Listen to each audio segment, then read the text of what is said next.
IGN has been keeping up with the Krafton earnings call. This is the call I was telling you guys about, where Krafton is basically trying to communicate to their shareholders, the people who own stock in the company, like, hey, we're doing a good job, we're earning revenue, we're being profitable, and these are our plans going forward for how to continue earning money and being profitable. That way our share prices will continue to go up and you as the shareholder will earn money. That's what an earnings call is really the goal of it to do.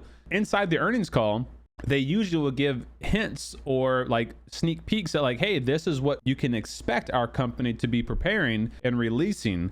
So please keep buying our stock. Do not sell our stock. All right. So that's kind of the gist of it. And in that earnings call, originally, PlayIGN said yesterday, November 7th, Project Black Budget is dead budget, LOL. Krafton's Inzoi life simulation game is delayed from March 28th, 2025. That was supposed to come out later this year, by the way. That was like that Sim City type of game. That's going to be a big deal when Krafton releases that game, though. It's going to be a big game, apparently. And anyway, in that little segment, PIGN said there's no mention of Project Black Budget, which also was supposed to get a late 2024 release. Obviously, it's November. It's not here, and nor has it been mentioned anywhere. So that's why Player IGN was thinking, dude, they might have just canceled it and not said anything or put it on the back burner. There's also no mention about PUBG 2 or UE5. So that was as of yesterday. Then today, he tweeted out, really interesting thing. Krafton officially announces CPC Co Playable Characters, a smarter take on NPCs that can respond to player audio commands and in-game actions, built on something they call Gaming Small Language Model, coming to Inzoi and PUBG IP games. PUBG IP games doesn't mean it's coming to PUBG. IP games means any game that uses the PUBG IP. So, like, for example, PUBG Project Black Budget would be maybe one of them. That new game that they have, the Project Arc, that top-down shooter I made a video about, if they have that under the PUBG IP umbrella, they could implement that sort of thing there. So that's talking about, and we did discuss that a couple streams ago, I think, but NPCs, your AI teammates, you being able to communicate with them and control them verbally with your microphone or using in-game prompts and commands. That it won't be the first that's ever been done before. Obviously, it's been around in games for a long time, but PUBG is, or Krafton is banking on that to be utilized in a number of their games. So we'll see what comes of that. I don't think that's like a woohoo thing for me. Like, I don't get the real benefit of it in a game like PUBG, but maybe other games it makes more sense.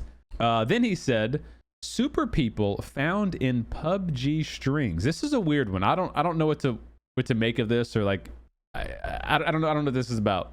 Apparently there's another wacky hacky source for data mining PUBG and Fortnite. This is one of his handles. Level designer and programmer at Krafton, wacky hacky TTV. So I don't know how legit this is. Like, what so take that as a grain of salt. Okay, take this with a grain of salt. And wacky hacky said, why does Chinese PUBG have super people name in the word clone? So in like the string of some kind of code in the game, it says gameplay super people SP clone, and then it has super people in there. And so I don't know if this is, again, I don't know if this is like actual PUBG code, PUBG string, or if this is super people string. I don't know. But the thought is that for some reason the title super people is found in PUBG string. From a layman's perspective, it kind of would make sense, because isn't super people basically a copy of PUBG? Like, if you ever played super people, the UI and everything is like pretty much just like PUBG. So it would make sense that whoever made super people might have purchased code from PUBG or stolen code from PUBG or used similar code. Like that to me would make sense. Now, here's what I was really liking to see. Krafton today reaffirmed their commitment to PUBG UE5 transition yesterday on the earnings call. So they officially, and this is like a graphic coming from PUBG, major in-game updates, gunplay updates, and new in-game features. So gunplay updates is happening every 2 months. So that's what PUBG stated on like 4 to 6 months ago. their plan going forward to keep the game balanced and fresh in terms of gunplay was every 2 months they're going to do a gunplay balance. So most recently they had the care package balance where all the care package weapons got changed, the DBS got added, some guns got nerfed and buffed or whatever. Then before that it was the muzzle break and all that stuff for the assault rifles. Before that it was the SMG balance. So every 2 months expect to see a gunplay update of some sort. New in-game features could be a slew of things, like the boat could be considered a in-game feature, for all we know. Robust matchmaking and anti-cheat. Now I know a lot of you guys in chatting like lol anti-cheat. So for those that don't know, because a lot of people do ask, like, CDome, when's the update for anti-cheat coming? PUBG has their entire own self-created anti-cheat system called Zakynthos. I've made a number of videos going over like all their dev letters on it, but they created it from the ground up, their own anti-cheat system it's evolving. It's an AI learning cheat software or anti-cheat software that is, as more people play, it detects better and better and better. And they showed their graphs, if you believe the graphs, of course, which I do.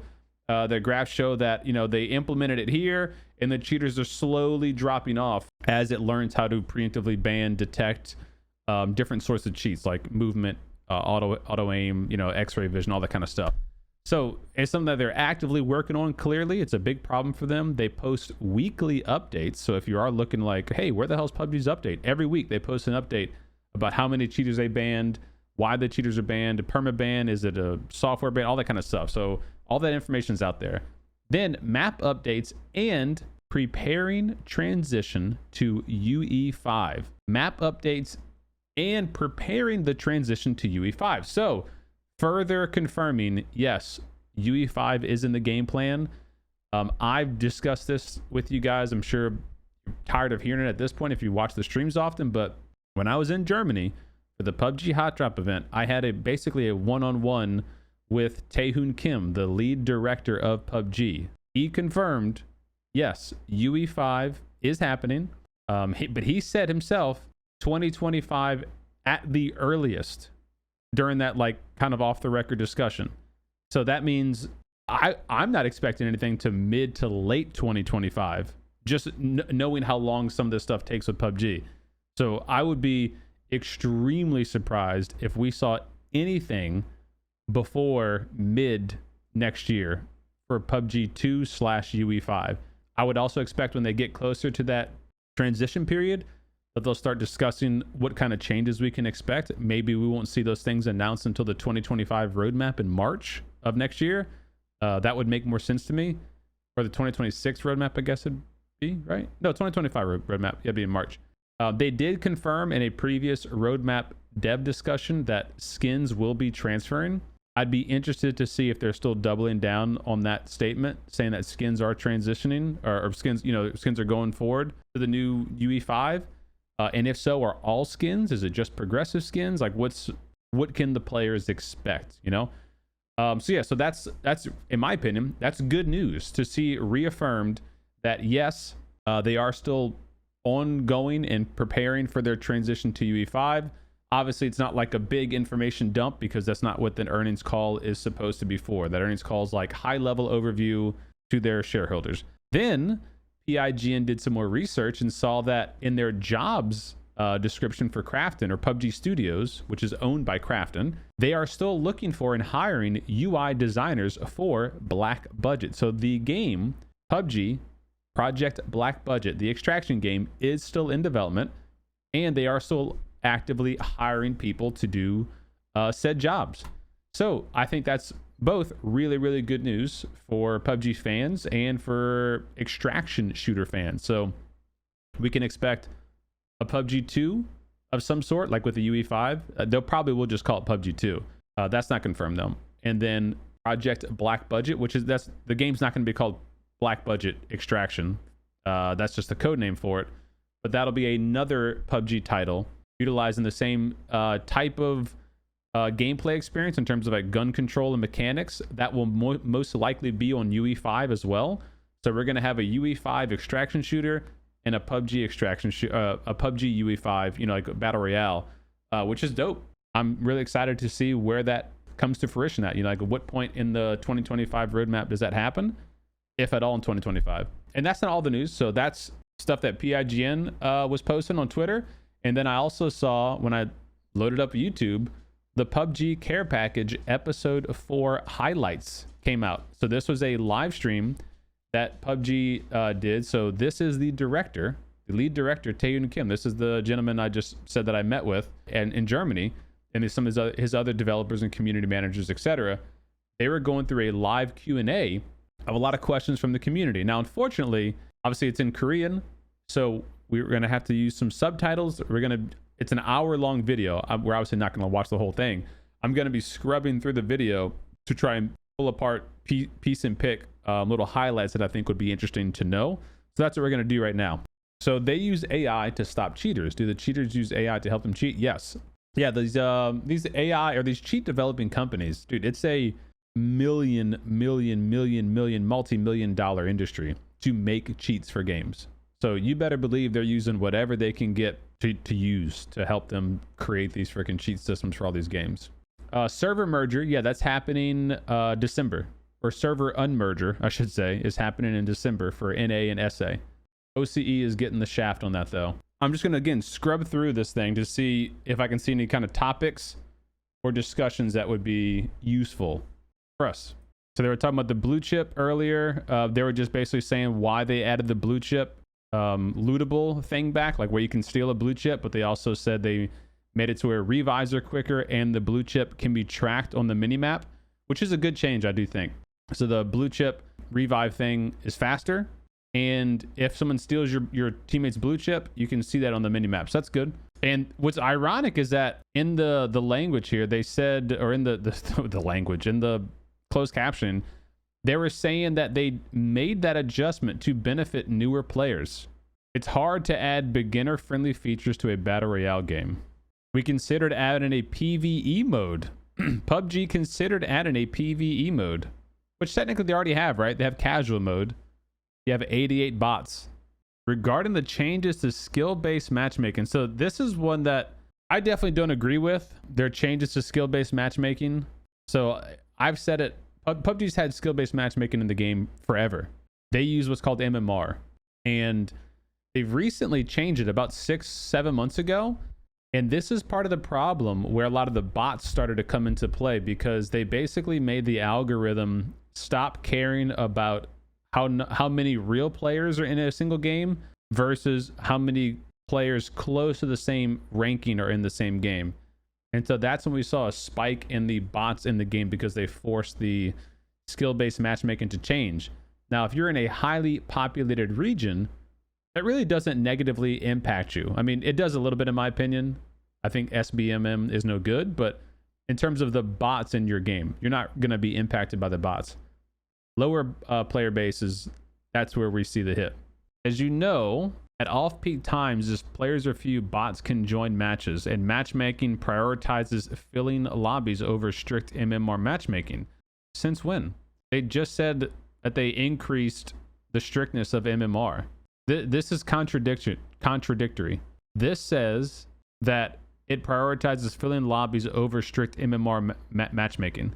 That's contradictory to what they said they changed. And it's also contradictory contradictory with what actually happens in the game, because we saw literally overnight a switch was made, and in solo North America FPP, we would go from 10% bots to 40% bots overnight. It was like a glaringly obvious change.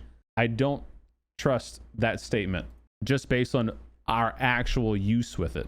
Since the merge match dropouts have increased, so they're noticing how many players are dropping out of the matches.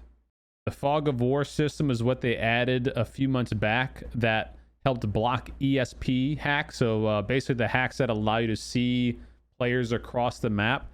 The Fog of War feature is basically supposed to limit how well those players can see you across long distances. ESP uses have been significantly mitigated. So if they have ESP, they can still cheat and they can still see you across the map, but it's at shorter distances. So like, as opposed to them being able to see you across the entire map, the fog of war is supposed to only help them see you at like 100 meters away, just as an example. There's no actual data they're given though. They're just actively discussing the cheat situation, which is good. I mean, they need to, because that's one of the biggest things people complain about. But to be honest, the way I look at the cheat stuff is like the devs are going to do their thing. They're going to try to stop the cheaters, and the cheaters are going to try to keep cheating. So like you're never going to get away from that totally. It's always going to be a problem. Like literally always it'll be a problem. And so, you know, the sooner they fix it, the better, but it's never going to be fixed. It's always going to be like they do an anti-cheat update and the cheating companies develop a cheater update, you know? So it's going to be like a back and forth always. Oh, here we go. Duplicate skins. Hold on. Players get duplicate skins. They'll be able to convert them into tokens. Should make it easier to buy what they actually want. So that's it. Look, good. We're talking about new skin collabs coming back. The autonomous skins. Items that were purchased in the past, they had unique value, but they don't have unique value. I don't understand why they say they have unique value, because you can't ever sell them in PUBG, you know? So they're hesitant to they have to renegotiate with their collaboration partners. That was the reason I always said we should not expect old collabs to ever come back, because they have to redo contracts with those collaborators. But apparently that's what they're doing. Time-consuming process, I'm sure it is. Yeah, since you can never sell skins in PUBG, I never thought that like it devalues the skins from before, you know? Progressive skins are being re-released in the black market. Someone has requested the return of tactical military style skins. Yes. Trust me, that's not just one user.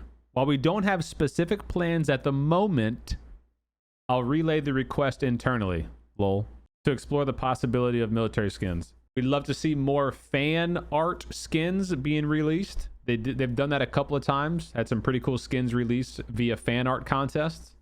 They're talking about why they choose which weapons for skins right now.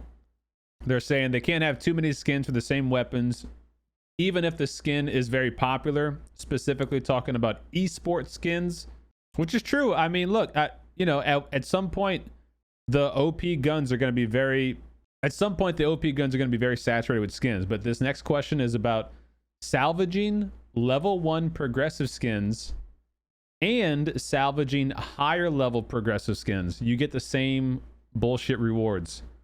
Let's see what they say to this. He's shaking his head yes, like as if he knows. Okay, why? This one as well can be addressed from the perspective of rewards, and that's a valid point indeed. Yeah, looking back, initially only a few progressive skins available.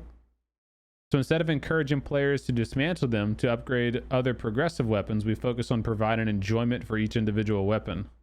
This was the balance we aimed at for the time. However, this issue is now being discussed, actively discussing the issue. A lot more progressive weapons available, then they upgrade, then dismantle it to upgrade to a new one. So we agree that improvements are necessary here. Unfortunately, it may not be a quick fix as players dismantle weapons at different times. What? How hard is it just to make it a tiered system? If you have a level 1 skin that you get 3 schematics and 800 polymers and there's 10 levels, just tier it up.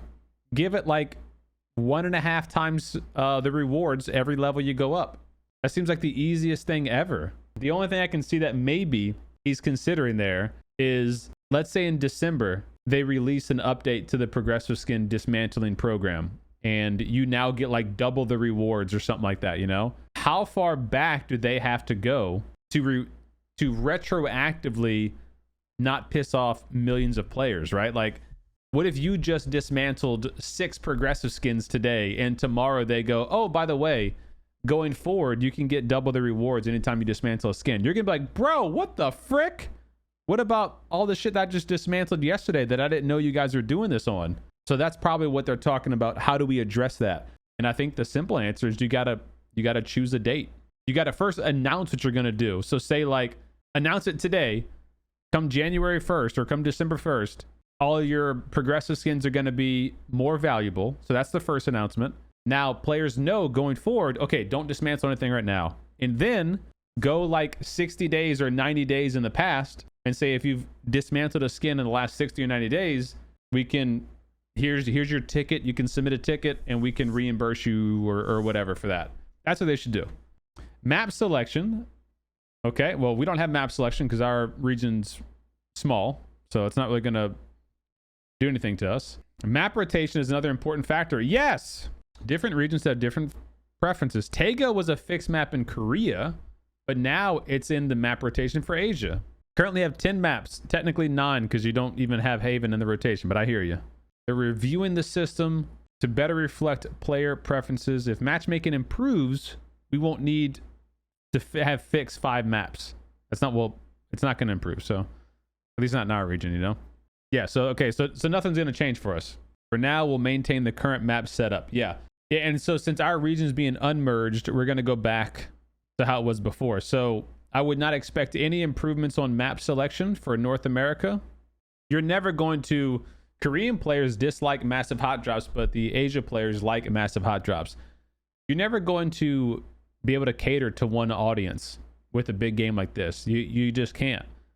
So I think the best solution, personally, as not being a developer, is just create the best sandbox that you can create and let the players play in said sandbox and, you know, do it as they want. So yeah, I think just create the best sandbox, let the players decide. Co-op climb can be frustrating because the height it allows you to reach was lower than expected. Yeah, that's because when you jump by yourself, you jump like this. And then when you co-op climb,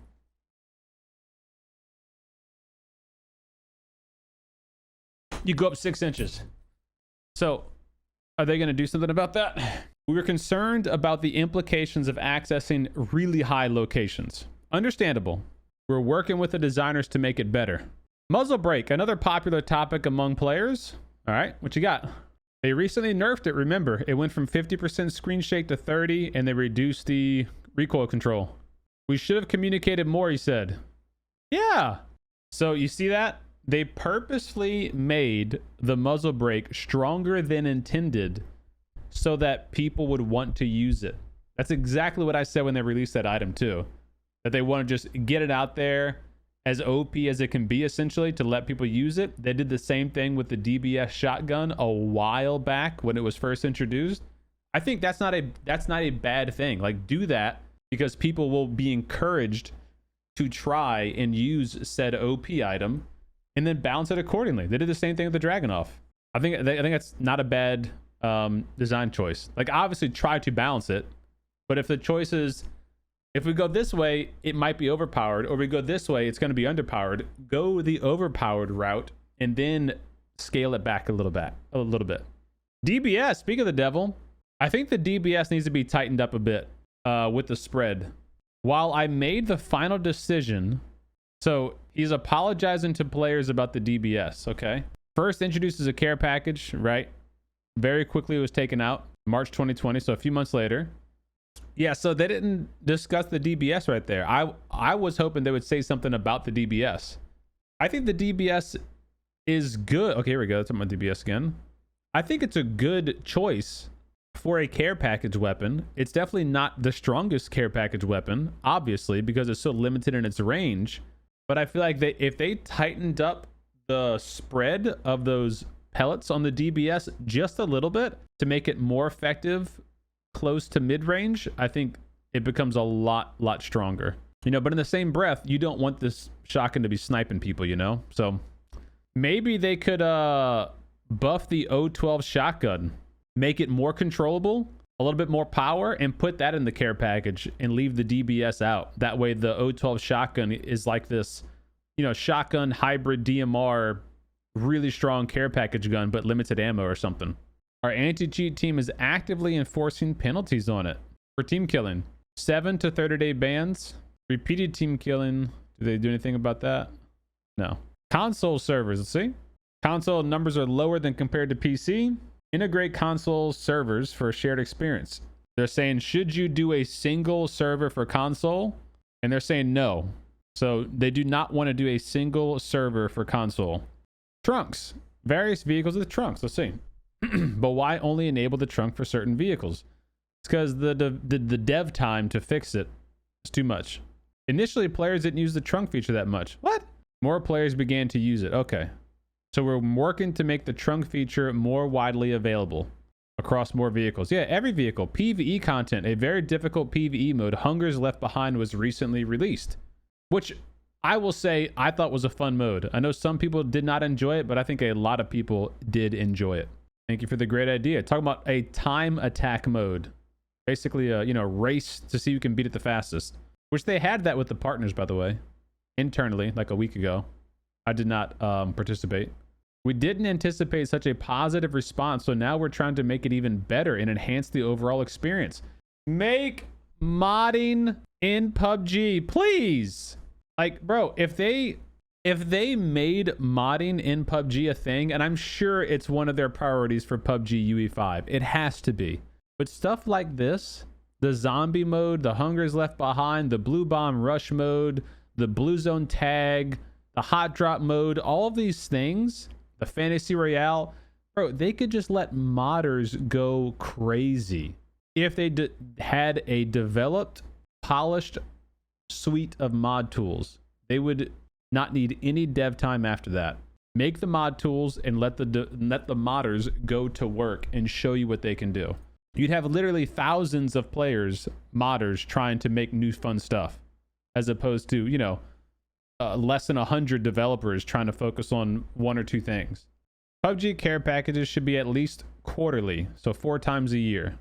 I'm committed to holding these quarterly. Okay, well, it's November, so that means we need to see this episode 5 in February, March? We're not choosing options and decisions with the intent of ruining the game. We're genuinely trying our best for as many players as possible. And I do believe that.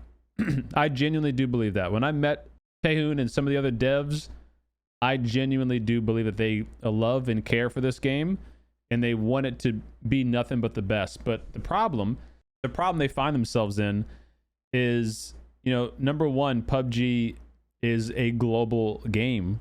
So they're trying to cater to many different audiences, but it's not evenly split. You've got a huge audience in Asia, and a tiny little audience over here in North America, a little bit bigger in South America, and then OCE. So you have all these split regions who want different things out of the game.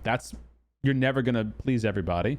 And then I ultimately think there's too many hands in the pot with not just one person making decisions. I think there's too many people making decisions or wanting to make decisions, and that's pulling the game in multiple directions. Now, there could be a plus and a minus to that. If Taehoon's particular direction with the game is not the one that you like, well, then that means the game's going to start going in a direction you don't want to play. So there's pluses and minuses with having multiple hands in the pot, so to say, with developers, but I think it's hard to get a true game direction when, every other update is a different theme, a different goal, a different concept. It can be hard for the player. It can be a little clashing, to the player. That's it. That's PUBG Care Package episode 4. If you guys are just joining the stream, we reviewed the whole care package, all the tidbits and need to knows. We reviewed all the PUBG 2.0 UE5 leaks coming earliest late 2025. No dates confirmed, but they did confirm as of yesterday they are still working on UE5. They also confirmed they are working on still Project Black Budget, the extraction shooter. So those things are moving forward. Has been confirmed. No release dates for those titles though.